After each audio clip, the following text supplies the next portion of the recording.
ബബിതേ, എന്താ ഗുരുമ്മ? നീയും നിന്റെ കുടുംബവും അന്യദേശത്തേക്ക് പോവുകയല്ലേ? അതുകൊണ്ട് ഞാൻ നിനക്കൊരു സമ്മാനം തരാമെന്ന് വെച്ചു. സമ്മാനമൊന്നും ആവശ്യമില്ല ഗുരുമ്മ, അമ്മയുടെ സ്നേഹം തന്നെ ധാരാളമാണ്. അതൊന്നും പറഞ്ഞാൽ പറ്റില്ല.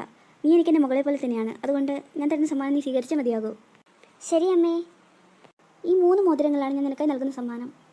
അയ്യോ ഗുരുമ്മ, ഇത് മാന്ത്രിക മോതിരമല്ലേ? അതെ, ഈ 3 മോതിരത്തിനും 3 വ്യത്യസ്ത ശക്തികളാണുള്ളത്. ഇതിലൊരു മോതിരം ധരിക്കുന്നയാൾക്ക് നല്ല ബുദ്ധി നൽകും. അടുത്ത മോതിരം നല്ല ശക്തിയും, 3ാമത്തെ മോതിരമാകട്ടെ നല്ല മന്ത്രശക്തിയും നൽകും. ഈ 3 മോതിരവും ഇപ്പോൾ നീ ധരിക്കുക. നിന്റെ മക്കൾ വലുതാകുമ്പോൾ അത് പിന്നീട് അവർക്ക് നൽകാം. ശരി ഗുരുമ്മ.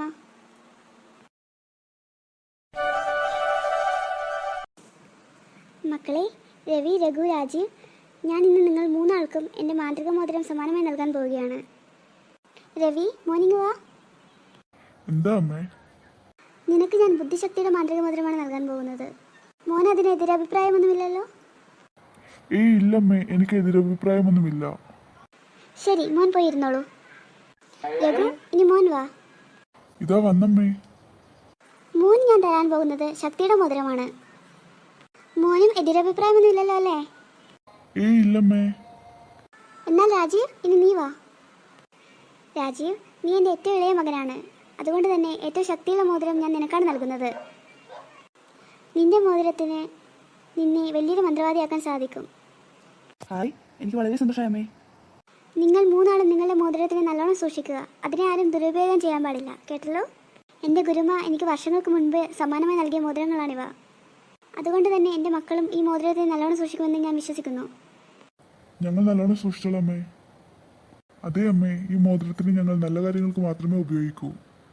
അതെ അമ്മേ, ഞാനും എൻ്റെ മോതിരത്തിനെ നല്ല കാര്യങ്ങൾക്ക് മാത്രമേ ഉപയോഗിക്കൂ. കൂട്ടത്തിൽ ഏറ്റവും നല്ല മോതിരം എനിക്ക് തന്നെയാണ് കിട്ടിയത്. എന്നാലും ഏട്ടന്മാരുടെ ആ മോതിരം കൂടി എനിക്ക് കിട്ടിയിരുന്നെങ്കിൽ. എൻ്റെ മാന്ത്രിക മോതിരം ഇപ്പോൾ തന്നെ ഒന്ന് ഉപയോഗിച്ച് നോക്കിയാലോ? എൻ്റെ മോതിരം ഉപയോഗിച്ച് ഏട്ടന്മാരുടെ ആ മോതിരം കൈക്കലാക്കാം. മാന്ത്രിക മോതിരമേ, എൻ്റെ ഏട്ടന്മാർ അവർക്ക് കിട്ടിയ മോതിരത്തിൻ്റെ കാര്യം മറന്നു പോകട്ടെ.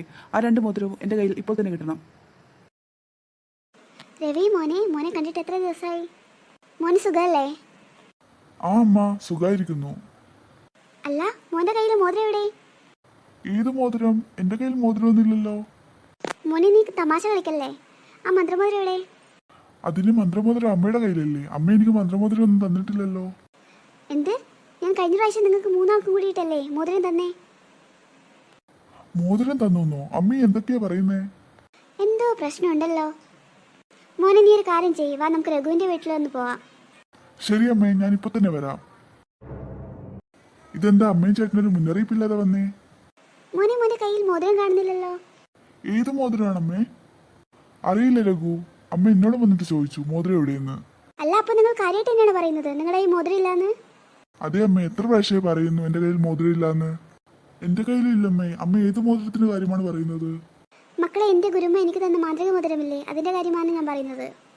അയ്യോ, മന്ത്രമോതിരം കാണുന്നില്ലേ? എനിക്ക് ചില സംശയങ്ങളൊക്കെ ഉണ്ട്. എന്ത് സംശയമാണമ്മ? അത് ഞാൻ ആദ്യം അവിടെ പോയി നോക്കട്ടെ, എന്നിട്ട് നിങ്ങളോട് പറയാം. ശരി അമ്മ. അമ്മേന്റെ എവിടെ ഒരു മുന്നറിയിപ്പില്ലാതെ? കുറച്ച് ദിവസമായില്ലേ മോനെ കണ്ടിട്ട്, അതുകൊണ്ടൊന്ന് കാണാമെന്ന് വിചാരിച്ചു വന്നയാ. മോന്റെ കയ്യിൽ മോതിരം ഇപ്പോഴും ഉണ്ടല്ലോ. അതെന്താ അമ്മ അങ്ങനെ പറഞ്ഞേ? ഒന്നുമില്ല, മോൻ ഇപ്പോഴും സൂക്ഷിച്ചു വെച്ചിട്ടുണ്ടല്ലോ, അതുകൊണ്ട് പറഞ്ഞയാ. അതെയോ? അമ്മ ഏട്ടന്മാരെ കാണാൻ പോയായിരുന്നോ?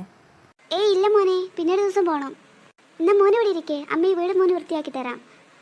മൊത്തം പൊടി പിടിച്ച് കിടക്കുകയാണല്ലോ. അത്രയ്ക്ക് പൊടിയൊന്നുമില്ലമ്മേ, ഞാൻ വൃത്തിയാക്കിക്കോളും.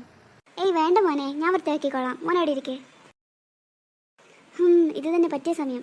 രാജീവ് കുളിക്കാൻ കയറി. ഈ മുറി മുഴുവൻ അന്വേഷിച്ച് നോക്കണം, മോതിരം എവിടെയെങ്കിലും ഉണ്ടാകാതിരിക്കില്ല. അയ്യോ, ഇതാ മോതിരം, ഞാൻ വിചാരിച്ചതുപോലെ തന്നെ. രാജീവിനൊരു പാഠം പഠിപ്പിക്കണം. തൽക്കാലം അവൻ്റെ മാന്ത്രിക മോതിരം എൻ്റെ കയ്യിൽ തന്നെ ഇരിക്കട്ടെ. മാന്ത്രിക മോതിരമേ, രാജീവ് അവൻ്റെ മോതിരത്തിൻ്റെ കാര്യം മറന്നുപോട്ടെ. രവിയുടെയും രഘുവിൻ്റെയും മോതിരം അവരുടെ കയ്യിൽ എത്തുകയും വേണം. ഞാൻ ഏറ്റവും നല്ല മോതിരം രാജീവിന് കൊടുത്തു, എന്നിട്ടും അവൻ്റെ അത്യാഗ്രഹം മൂലം അവനത് നഷ്ടമാക്കി. ഇനി ഈ മാന്ത്രിക മോതിരം എൻ്റെ കയ്യിൽ തന്നെ ഇരിക്കട്ടെ.